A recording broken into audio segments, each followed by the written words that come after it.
recently softened by rain. It was only much later that I could appreciate the brilliance of his strategy. His somewhat academic movements had been transformed into something entirely new. By being forced to adapt to what seemed like exasperating conditions, we discovered compensatory tactics like clinging to tree branches for balance and outmaneuvering the uneven terrain with last-minute falls and recoveries. I had to admit he had wittily anticipated the situation from the outset without telling us. Since then, Steve has been my favorite choreographer.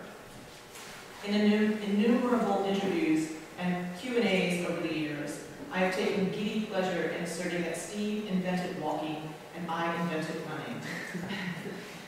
She has a famous book, We Shall Run, and he has pieces, a couple of them. One is Satisfying Lover, which is simply a group of people walking across the stage. So that's what she's referring to.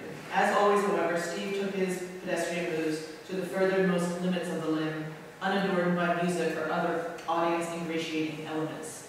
Satisfying Lover 1967 was an eye-opener.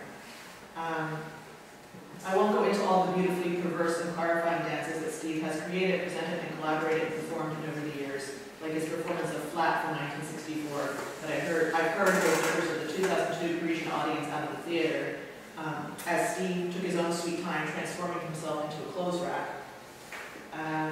Let's see. Always we are riveted by his imposing presence and a solemnity that can morph unexpectedly into a wry comedic effect, and by the clarity of his thoughts so apparent in gesture, use of objects, movement, and stillness. I'm sorry